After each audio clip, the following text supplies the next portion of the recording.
Hit like and subscribe. You're watching the Marc Lamont Hill official YouTube channel. Peace, family. This is your brother, Marc Lamont Hill. Welcome to Night School.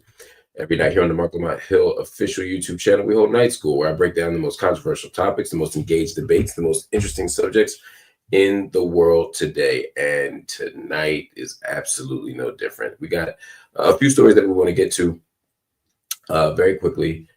We're not going to be here for a long time, but we are going to be here long enough to unpack some of these issues. I'm also willing to take some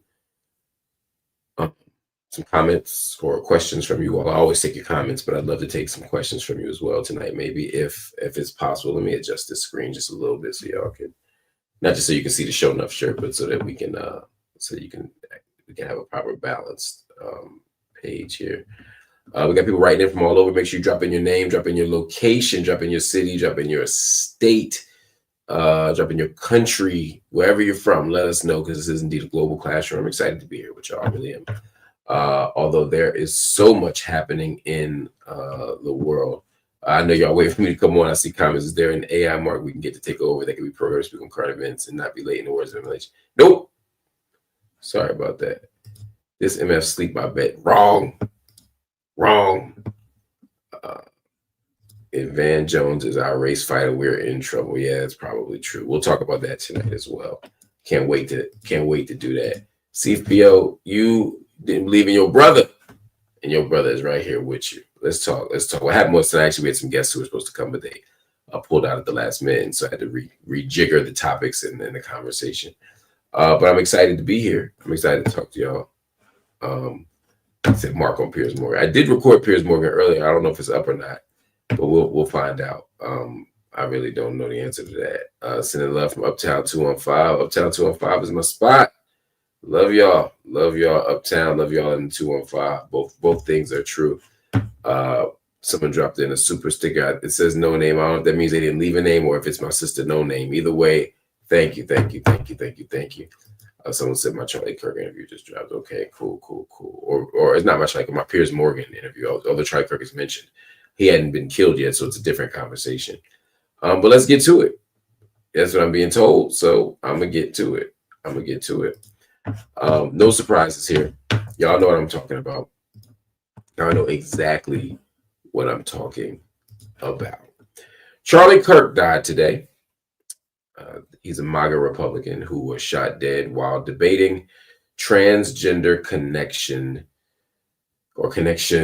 to gun violence on the Utah College campus. He was at a speaking engagement and he was shot in the neck. According to ABC News, at the time that the single shot rang out, and it was just a single shot, again, Kirk was having a back and forth with a member of the audience about the connection between being transgender and gun violence. Video circulating on social media shows blood pouring out of his neck after the shot was fired. Someone was detained after the shooting. It was an older white man, but that person is not the shooter, according to the university. No other injuries were reported. There's a lot going on with this, and I have some notes here, but I'm not even going to read them just yet. I'm going to talk about Charlie Kirk. I want to talk about what this means, and I'm going to offer some context. I'm going to offer some context for what I believe matters. The first thing,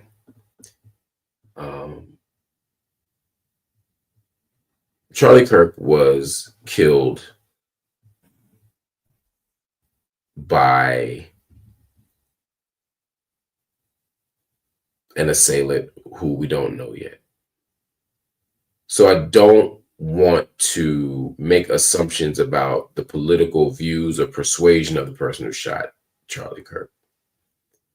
I don't want to make an assumption that certainly not a firm assumption that it was political.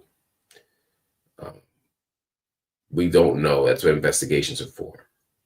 However, I think it is reasonable to assume that Charlie Kirk was killed for being a political voice, that he was killed for being a controversial voice, a voice that is divisive, and unsettling to a lot of people. This is political violence. I don't find any pleasure or any joy in these types of moments. I don't find any justice in them. I don't find any pleasure or satisfaction in hearing or seeing that someone like Charlie Kirk has been gunned down, in all likelihood, for his political beliefs, although again, we can't confirm that. This type of violence for me is deplorable, and it's deeply disturbing and deeply dangerous. I don't want to see celebration that Charlie Kirk was murdered. I don't. Charlie Kirk is a person. Charlie Kirk had children, innocent, beautiful children who will no longer have their parent. He also has a wife, but you chose to marry Charlie Kirk. I can't. Yeah, that's on you. But I actually feel great sympathy for her as well, at the human level of being lost.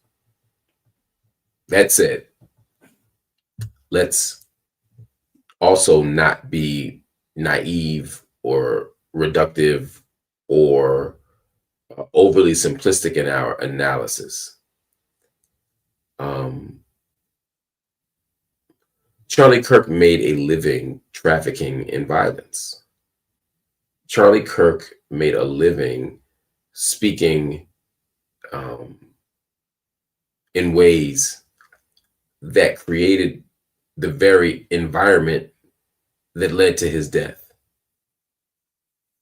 Charlie Kirk is known for spreading misinformation. Charlie Kirk is known for spreading lies. Charlie Kirk is known for celebrating Black death, Black misery, for demonizing and dehumanizing the most vulnerable among us.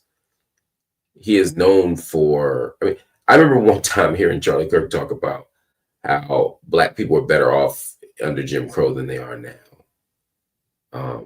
He pathologizes or pathologized Black people, brown people, queer people, trans people.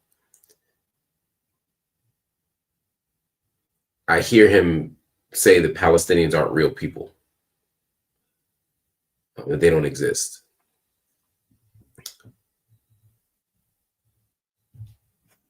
One of the things going around on the internet right now is an article from 2023 where Charlie Kirk said that gun deaths are unfortunate in his defense of the Second Amendment.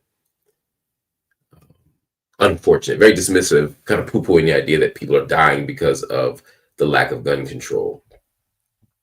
The irony of his death in this way is not lost on me or those people who are circulating that article. Now, let me return to my first point. I don't find any pleasure in Charlie Kirk being killed. I don't think we should be celebrating his death. We certainly shouldn't be celebrating his murder.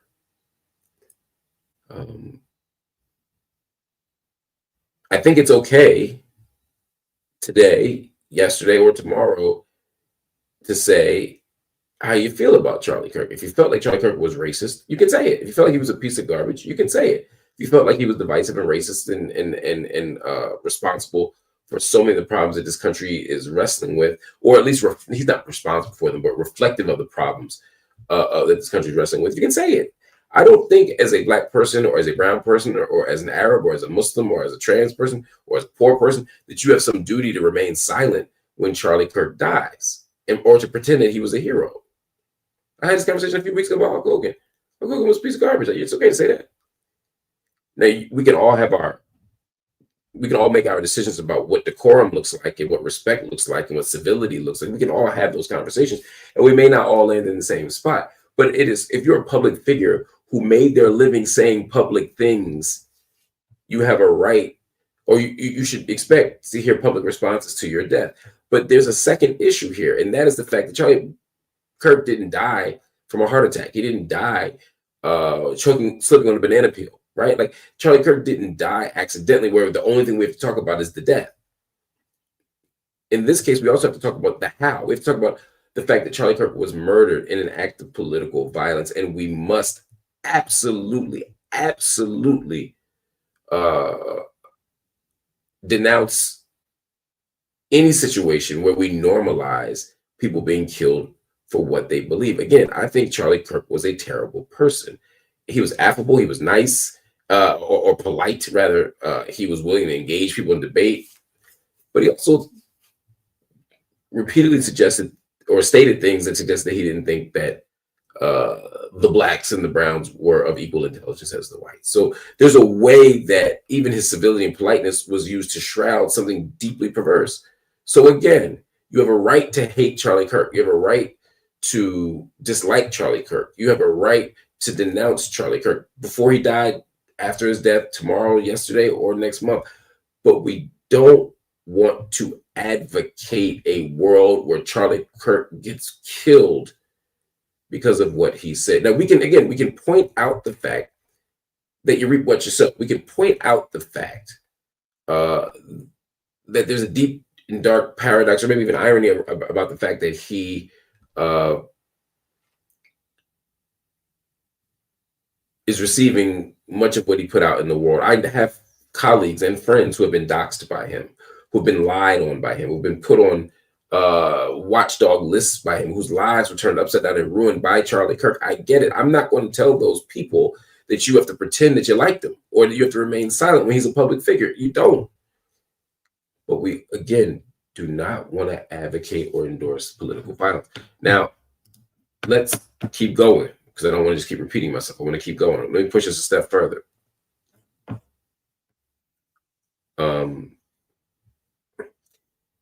Let's not pretend that political violence starts and ends when your favorites get shot or when your favorites get killed.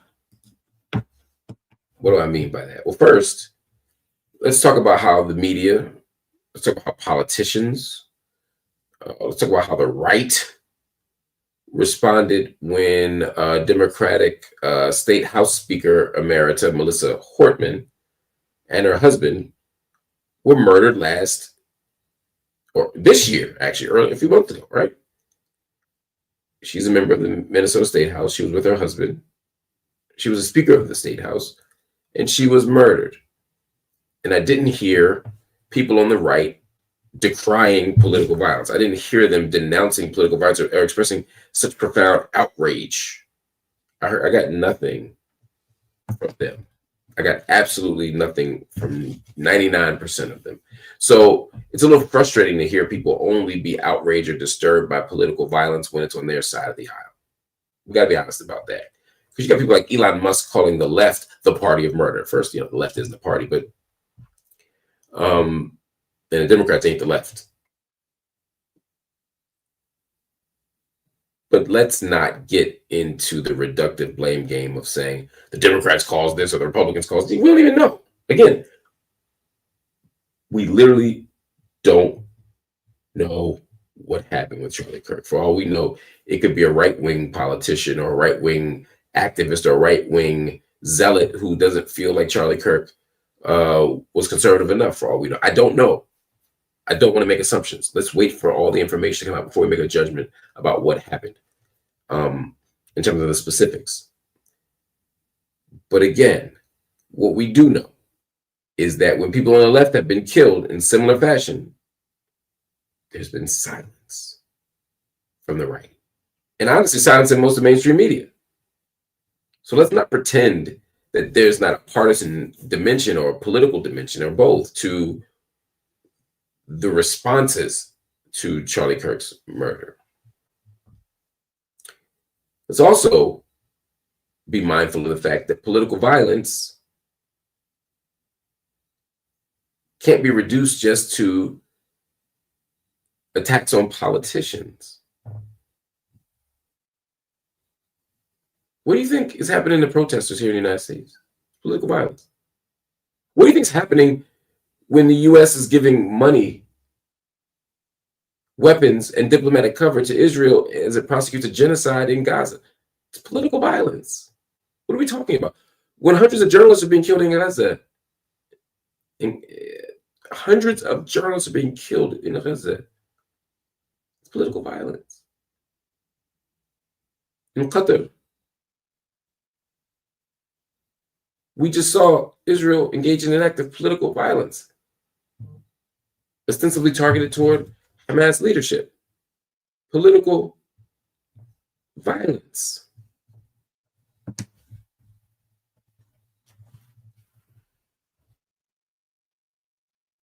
We gotta be honest about political violence and not just invoke it when it matters.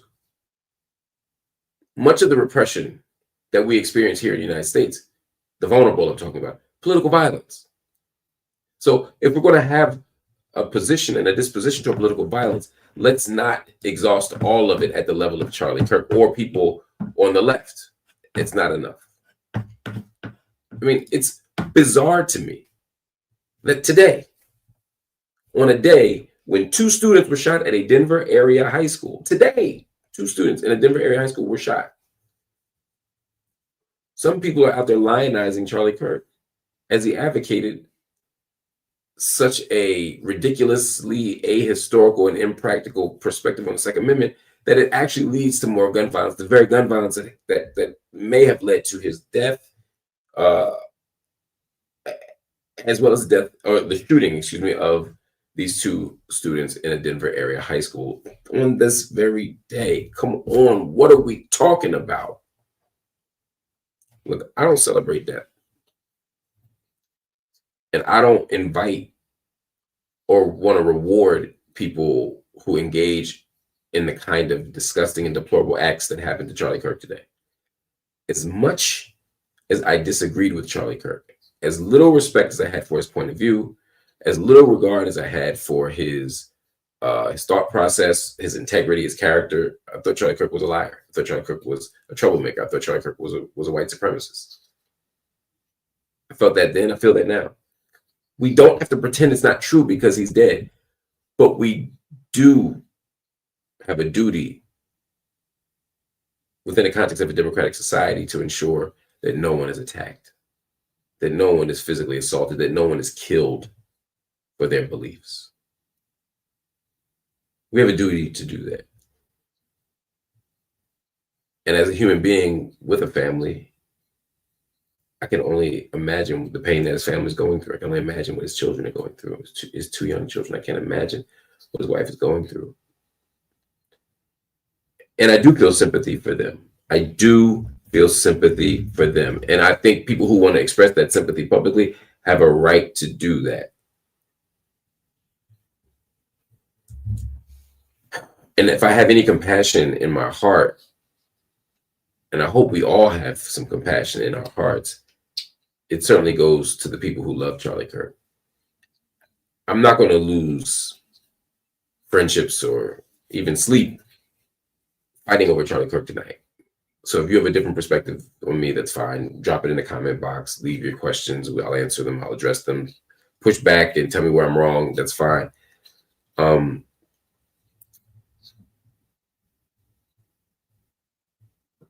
But the right now has a cause.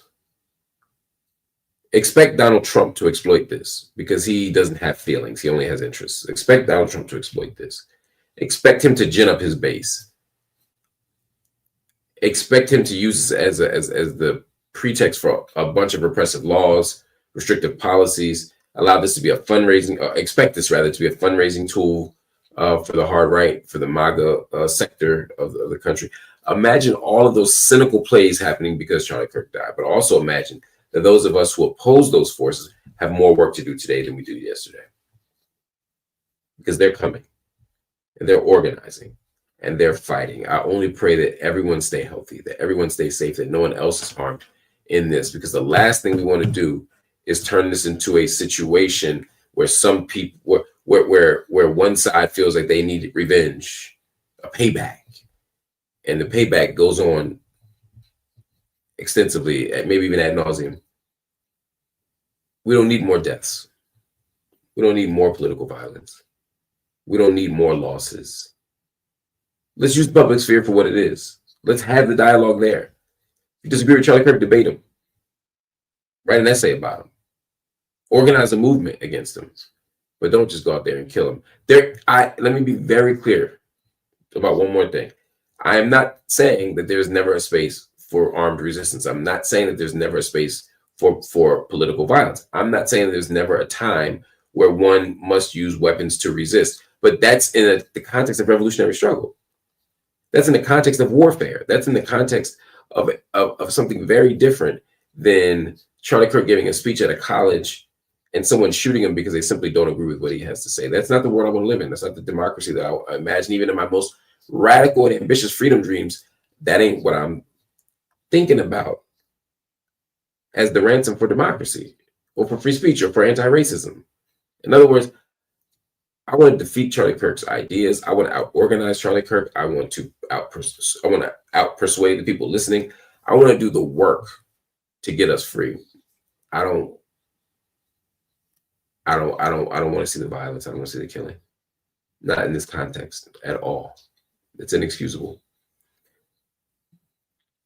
But let's start to talk about political violence everywhere. Let's talk about the Democrats and liberals and the leftists who are killed. Let's talk about the targeted assassination of leaders around the world. Let's talk about the genocidal interventions of the United States in Gaza. Let's talk about the assaults on the West Bank. Let's talk about the underdevelopment and imperial invasion of Haiti. Let's talk about the various ways that Latin America has been exploited and extracted by us. All of this stuff is political violence, and all of it must stop. All of it. Anyway, that's my thought on Charlie Kirk. I know some people are mad. Some people said I should have issued a statement earlier today. I could not. But here we are. Some comments coming in. Someone said, Zane Khan said 200 yards seems like a professional hit job. Yeah, but hitting somebody from 200 yards away, which is further than the distance that Donald Trump was shot at from. 200 yards does seem professional hit job. One shot to the neck is wild. Could be somebody with military training, could be a professional hitman. I don't know. Again, I don't have that information. To my knowledge, no one has that information. So let's wait until we have it. Oh my God. Somebody wanted to kill Charlie Kirk very badly. I don't know why they wanted to do it. I don't know what their particular motivation was. I don't know what they were thinking or feeling, but I suspect we're going to find out. Scribes Moonbeam said, he said, did and promoted a lot of disgusting things, but we can't justify laughing at or poking fun at his death because of this. Are we not supposed to be promoting better behavior? I feel you, Mark. You know, I agree with most of that, right? Yes, he did say, do and promote a lot of disgusting things. I have no desire to poke fun at his death or to laugh at his death. I understand why some people feel relief about his death. I understand why some people don't feel pain or distress at his death. I get why people feel that way. Are we supposed to be promoting better behavior? Better behavior, I don't love that language because it implies it connotes certain kind of politeness and civility, even in the face of someone who doesn't even see you as human. So I don't feel the need to promote better behavior in a certain kind of way. I just want to do what's right. And laughing ain't right. Would you say, Mark, you most dislike Charlie Kirk's position on Israel? He seems super pro any action Israel took. Many people on the far right are. I don't know if I disliked it more on one position than the other. I think I found most of what Charlie Kirk said to be both untrue and disgusting. So I don't know if there's a top there.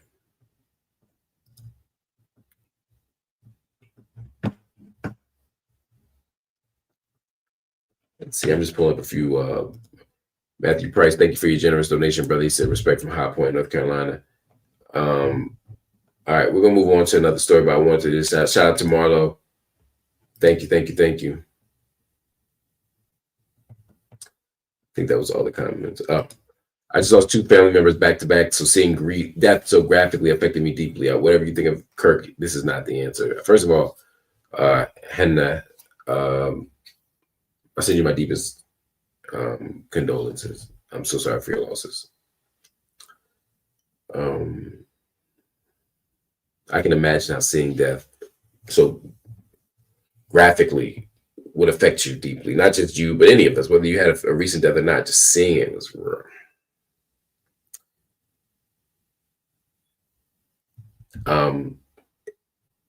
It was rough. I see the clips floating. I don't want to see them. I don't want to watch the shooting, the bleed. I don't want to see any of it. And even if you don't have family members who have just died, you might want to see the gore of it. So please protect yourselves, protect your mental health, protect your spirits, because the internet loves to promote and float videos of spectacular violence, and it's disgusting to promote and monetize the spectacle in that way. But they're going to do it. So I know, Hannah, you were just saying this ain't the answer, but it's not just because it affects you, it's because it affects so many of us. There's something about watching that much death on a regular basis, as we have to do on the internet, that it inures us to some of the pain. It even objectifies the victims. I mean, there's a lot of things that happen, but most importantly, y'all just don't do it. Don't do it. You know what I'm saying? How do you legislate hate? I mean, we can put, for me, the legislation comes as a way of controlling what we can control, like getting rid of the guns, not saying get rid of all guns, but minimizing our access to it, or being reasonable about guns. It's about, for some people, it's about intensifying hate crime legislation so that I can't stop you from doing what you do, but I want you to face a greater penalty, et cetera, et cetera, et cetera. But ultimately, we have to change the human spirit. We have to change the human mind. We have to dismantle white supremacy. We can't just keep making laws and it's going to go away. I agree with that premise, but just want to add a little layer to it. Marlo said, every time we get deep into Epstein files, something like this happens. It's giving too much of a coincidence. We think it's like a CIA or FBI cover-up, like right when we get right to the scent of the files, suddenly a shooting happens or something. I don't think that's the case, Marlon. The government definitely doesn't want to give it up on the Epstein files. The government absolutely is hiding something, I believe. So I don't think you're creating crazy town or anything. I'm just not sure that this is an example of that thing. But that's just me. I could be wrong. Just popping a TikTok. Y'all don't be saying I'm on pills, drinking water or something.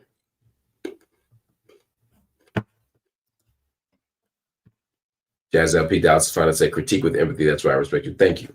Sincerely, thank you. All right, y'all. Let's move on to another story before we go.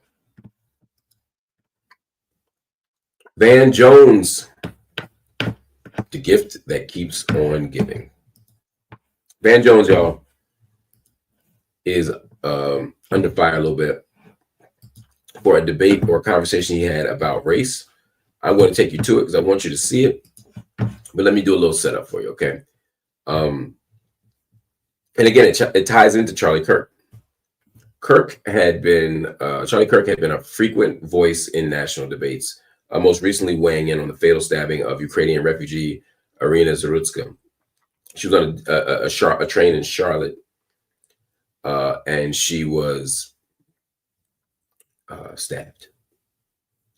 The case has ignited controversy over surveillance footage that showed the suspect, 37-year-old DeCarlos Brown, a black man, stabbing Zarutska without provocation, then saying, "I got that white girl." Again, I haven't heard that "I got that white girl" in the audio. I'm not saying it's not true. I'm just saying I haven't accessed it. So take that one point with a grain of salt, because I don't know that to be true, but it very well should be. Kirk argued Zarutska was targeted because she was white, calling the crime a double standard in media coverage. But during a CNN discussion, political contributor Van Jones pushed back, saying there's no evidence that Brown's actions were racially motivated. And he went a step further. Brother Van accused your boy, Charlie Kirk, of race mongering. Let's pull it up and you'll see for yourself.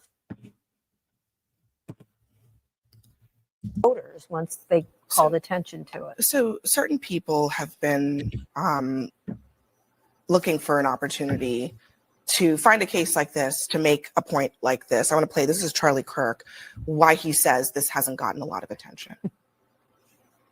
A white Ukrainian refugee was murdered just because she was white. Everybody knows that, obviously. If a random white person simply walked up to and stabbed a nice, law-abiding black person for no reason, it would be an apocalyptically huge national story used to impose national sweeping political changes on the whole country. Instead, Megan Basham, no one seems to care when a white woman gets stabbed to the death. Wow. He said white a lot. Well, we are talking about it here. So I guess I mean, I don't think that's fair. Look, being in the system, because I have represented people who are mentally ill, and here's the balance. The balance is taking away people's freedom versus evaluating their mental illness. And New York City, there are a lot of programs for people who are mentally ill, but they have to want to be there. Yeah, and it's about forcing them to be there. When you are mentally ill, you have a hard time knowing that you are mentally ill. But also, I mean, people like Charlie Kirk, Van, they've been looking for opportunities to make this some sort of like reciprocal George Floyd situation. And that's the part that I think he's almost giving away the game. And it's sad to see a lot of people going along with it. You know, let me just say a couple of things. One is, I mean, what happened to that young woman was horrible. And it's everybody's nightmare. If you're in any public space, a subway, whatever, that something bad is going to happen to you or somebody you care about. So it does strike a chord. We don't know why that man did what he did. And for Charlie Kirk to say, we know he did it because she's white, when there's no evidence of that, it's just pure race mongering, hate mongering. It's wrong. Then he says that if something like that had happened the other way, there'd be sweeping changes imposed on society. Where is the George Floyd Policing Act? It didn't pass. Even when you had a white police officer murder a black man on live television, the whole world saw, there were no sweeping changes. In fact, not one law was passed at the federal level. So I think that's an important thing to point out. The other thing is, you mentioned the thing about cashless bail. I think this is a big challenge that we have. Would you have felt better if there had been cash bail and the mom had come and put down $1,000 to let him out? It's not about cashless bail or no cashless bail. It's about the fact that we don't know how to deal with people who are hurting in the way this man was hurting. Hurt people hurt people. What happened was horrible, but it becomes an opportunity for people to jump on bandwagons. And then for someone like Charlie Kirk, he should be ashamed of himself. No one mentioned the word race, white, black, or anything except him. What people mention is the horror of what happened to this young woman.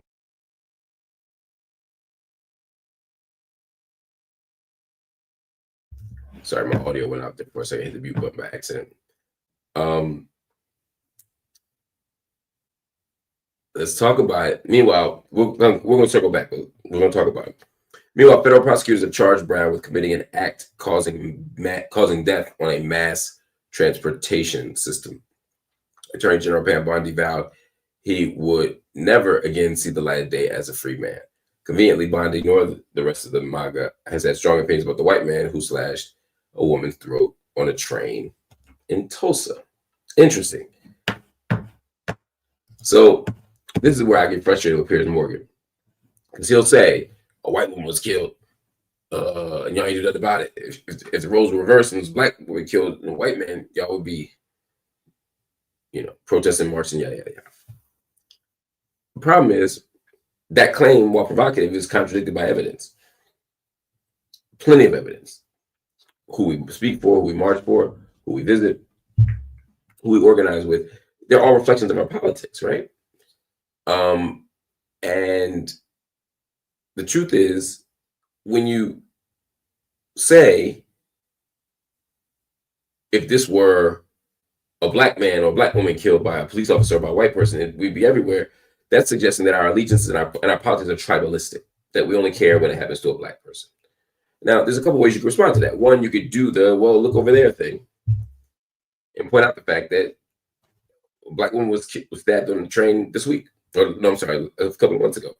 A Democratic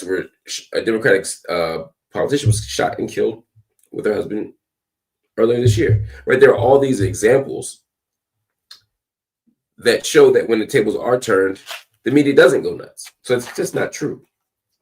But beyond that, the actual analysis here, the actual thing that prompts us to be outraged at all, is threaded throughout all these cases. In other words, this man who killed Charlie Kirk was clearly mentally ill, in and out of prison, struggling on multiple levels. People say, well, you should have locked him up. Well, maybe, right? But there's other things you can do to somebody except put them in a cage. You can get them mental health support. You can give them drug treatment. You can give them even secure confinement. Mental homes are better than what we did. So for me, the analysis, let me take a step back. For me, the point is, how do we create a world where people don't have to be arrested or kill people to get their mental health needs met? That's the point, right? That's the point. And so when you say, well, it's just because the woman was white that we're not covering it, as if there's a long history in America of white women not getting supported or love from mainstream Hollywood or from the media or from or whatever. Like, what are we talking about? No, it's not that. It's that the story is more nuanced than that. This isn't a race story. If he did in fact say, I got the white girl, that complicates things a bit, but I still haven't heard that yet. But assuming it's true, and I'm not sure it is true, but assuming it's true, I still want to look at this guy's mental health. I still want to understand why he doesn't have mental health support. That's the story. It's not some secret attack on white people, even though Charlie Kirk suggested that it did before he passed away.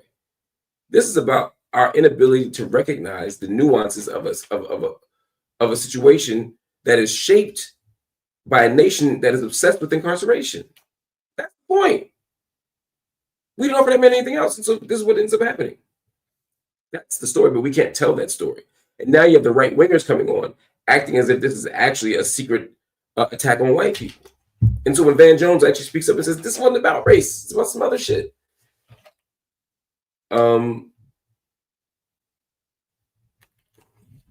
First of all, good for you, Van, for saying that.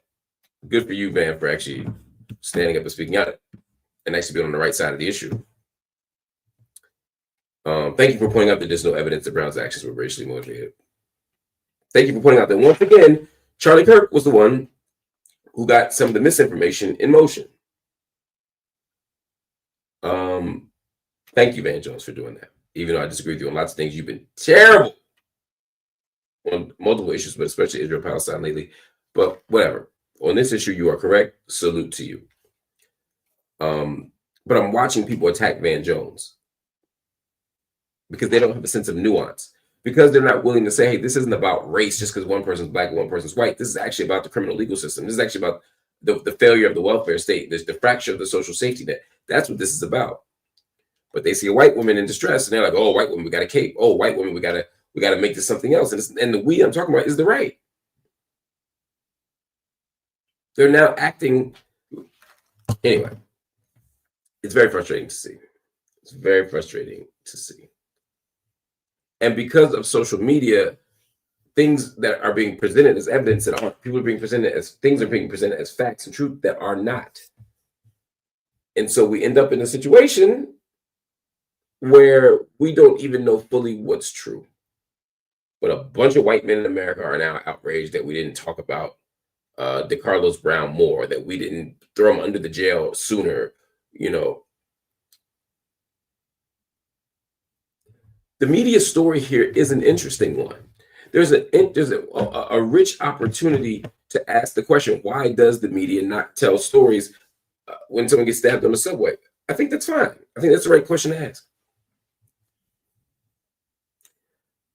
I think we should ask, I was with Piers Morgan earlier today, and he and Christopher Rufo just kept talking about this beautiful white woman. And Piers focused on her beauty more than Chris did. I don't even know if Chris said beautiful, but Piers did, and another woman panelist said the same thing.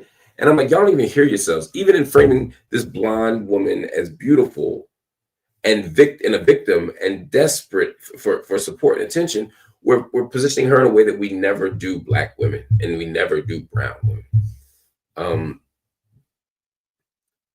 Y'all are outraged because a white woman was killed. And you could say, well, I'd be just as outraged with black women, but black women keep getting killed and y'all don't do nothing. So we have to have an honest conversation about how power operates and the role that the media plays in advancing the interests of power. I was in Philadelphia when Latoya Figueroa went missing. I knew Latoya Figueroa, in fact. We worked together. Latoya Figueroa was missing. She was a mother. My point is, there was no national outrage when Latoya Figueroa went missing. But Natalie Holloway, John Benet Ramsey, there's outrage. And I never hear the Charlie Kirks of the world, I never hear the Piers Morgans of the world even saying, hey, why do we obsess about tracking down missing white women, but we just assume that Black girls, women, and femmes are gone, right? There is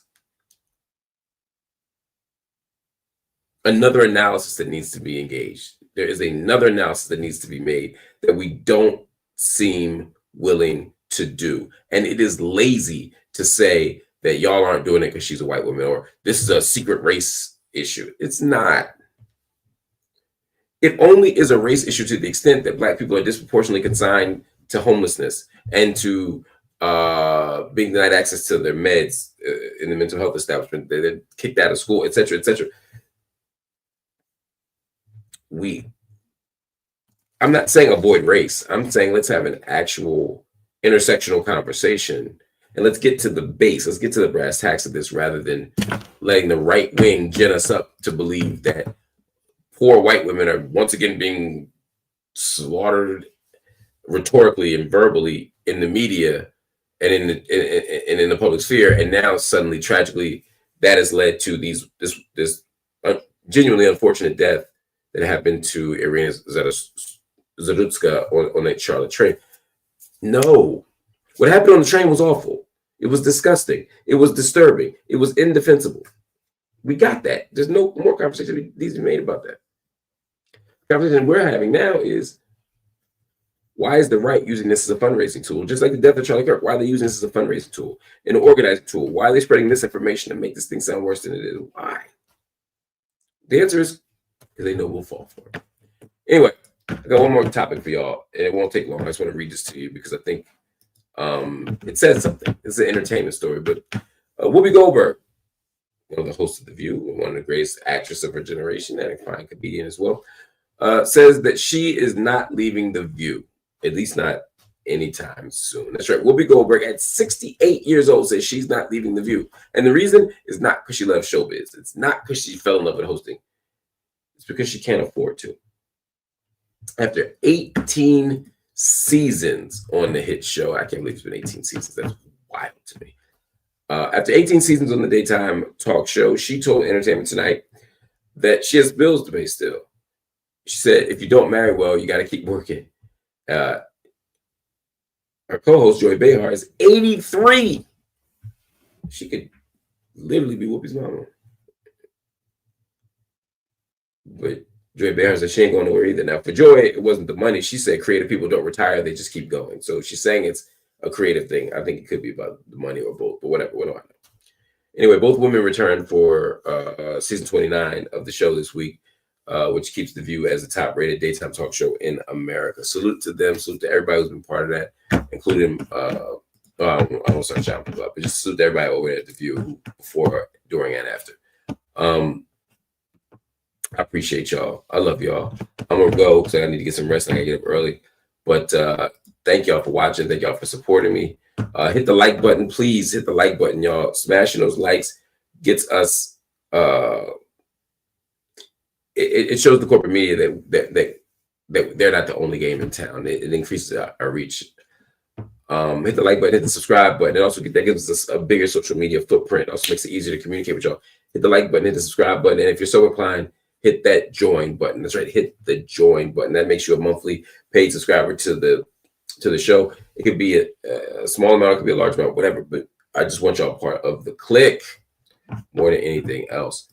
And of course, if you don't want to or are unable to donate on a monthly basis, you can make a one-time payment right here. Cash App, PayPal, Venmo, or Zelle. Cash App, PayPal, Venmo, or Zelle. I'm asking people to drop, if they can, $5. Cash App, PayPal, Venmo, or Zelle, $5. $5 will allow us to build. It'll allow us to pay staff. It'll allow us to buy the newest software. It'll allow us to pay for editors.